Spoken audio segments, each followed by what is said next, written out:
உமா வணக்கம். உமா, 100 ரூபாய் 200 ரூபாய்க்கு கிடைக்கிற ஒரு பொட்டலம், அந்த வர்த்தகத்திற்காக அதில் நமக்கு பணம் கிடைக்காம போயிடும் அப்படிங்கிறதுனால இதில் நம்மளை மாட்டி விட்டுட்டாங்கிறதுக்காக இந்த கொலை நடந்ததா, இல்லை இதில் வேற ஏதாவது ட்ரக் இன்வால்வ்டு ஆயிருக்குமா? ஃபஸ்ட்டு திங் வந்து ஒரு போதைப் பொருள் நார்காட்டிக்ஸ் அப்படின்னும்போதே கஞ்சாவை மட்டும் வில்லிஃபை பண்ணுற ஒரு விஷயம் இருக்குது. கஞ்சா விற்றுட்டாங்க. கஞ்சா of course narcotics, psychotropic substance, banned, இதிலெல்லாம் வந்து கஞ்சா வந்து கான்ட்ராபேண்டு பொருள், இதெல்லாம் வந்து அக்ரீட். ஆனால் நான் என்ன சொல்கிறேன், கஞ்சான்றது லீஸ்ட் ஆஃப் த ஒரிஸிங்க. ஓகே, அதை தாண்டின சிந்தட்டிக் ட்ரக்ஸோடைய புழக்கம்ன்றது வந்து அந்த ஜுவனைல் வயதுலேருந்து இந்த ஏர்லி 20s இருக்கிறவங்கள்ட்ட ரொம்ப ப்ரிவலண்ட்டாக இருக்குது. நான் சொல்கிறது வந்து கஞ்சாவை தாண்டி மெத்து, எல்எஸ்டி, கொக்கெயின், கிறிஸ்டல் மெத், எல்லாத்தினுடைய ப்ரிவலன்ஸ் வந்து பயங்கரமாக இருக்குது. நீங்கள் ஒரு 6 மாதத்துக்கு ஒரு வாட்டி, 3 மாதத்துக்கு ஒரு வாட்டி பார்த்தீங்கன்னா பிரேக்கிங் பேட் பாணியில் தானே மெத்து சமைத்த, கொக்கைன் சமைத்த, இந்த மாதிரியான நியூஸ் நம்ம பார்த்துருப்போம். சிவகங்கையில் கூட ஒரு போன மாதம் வந்து பார்த்தீங்கன்னா ராம்நாடு சிவகங்கையில் லார்ஜ் சீஷர் வந்து பண்ணியிருந்தாங்க. இப்போது இந்த மாதிரி விஷயம் இருக்குன்னும் பொழுது அங்கே கஞ்சா வித்தாங்கன்னு சொல்லும் பொழுதே அதனோட வீரியம் அடிபட்டு போயிடுது. அண்ட் கஞ்சா மோசமான பொருள், மோசமான ஒரு விஷயம். அதையெல்லாம் தாண்டி இந்த சைக்கோட்ராபிக் சப்ஸ்டன்ஸ், இந்த மெத்து, இந்த பவுடரு, அதுங்க ஏற்படுத்தக்கூடிய தாக்கம் கஞ்சாவை காட்டிலும் 100 times மேனிஃபோல்ட் அதிகம். அப்போ நம்ம பார்த்துக்கிட்டு இருக்க டேஞ்சர்ன்றது வந்து ஒரு இல்லிசிட் லிக்வர், ஒரு கஞ்சாவை தாண்டி இன்னும் அதீத ஆபத்துக்கு விளைவிக்கக்கூடிய பொருளை ரொம்ப ரொம்ப சின்ன பசங்க ரொம்ப ஈஸியாக டீல் பண்ணிட்டு இருக்காங்க. இது வந்து இதனுடைய ஃபர்ஸ்ட் ஆங்கிள் சார்.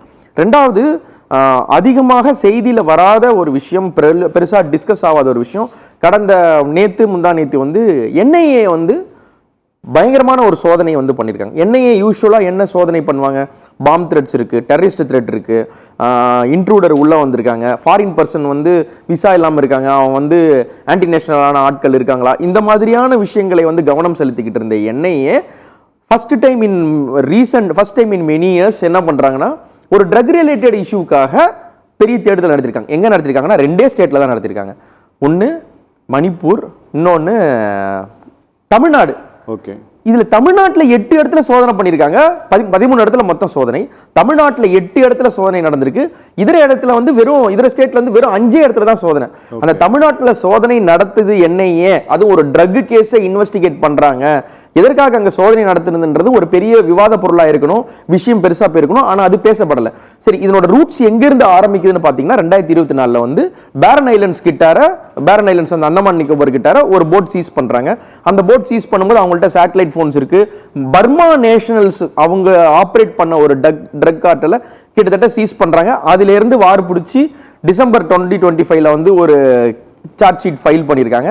அதை ஒட்டி அவங்க சர்ச் பண்ணிருக்கக்கூடிய இடம் எதுன்னு பார்த்தீங்கன்னா மதுரை அண்ட் கோயம்புத்தூர்.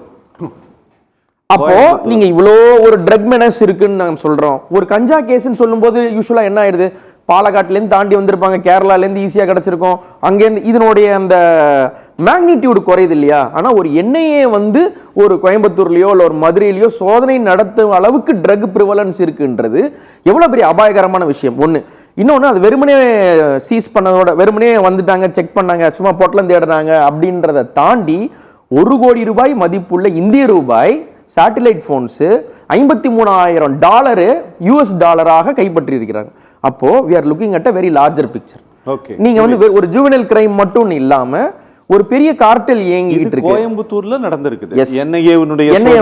அவங்க கொடுத்திருக்க ஸ்டேட்மெண்ட் வந்து பாத்தீங்கன்னா சோதனை நடந்துன்னு இருக்கு.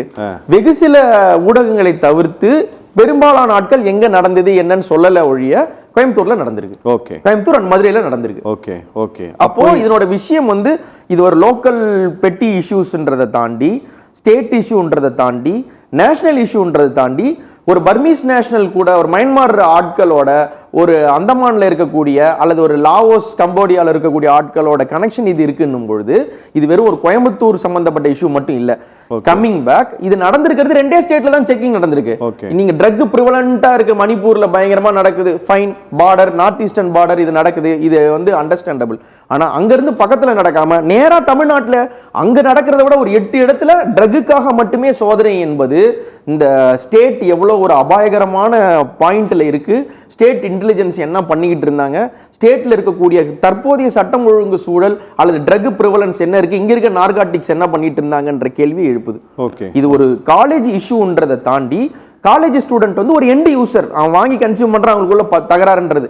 நான் கேட்கறது இதனுடைய நதி மூலம் எங்கே, இதனோட ரிஷி மூலம் எங்க இருந்து எங்க வருது, இதனுடைய நெட்வொர்க்ல யார் யாரெல்லாம் கிங் பின்ஸ்ன்றது வந்து மேலும் மேலும் நம்ம தோண்டும் போது தான் கிடைக்கும்னு தோணும்.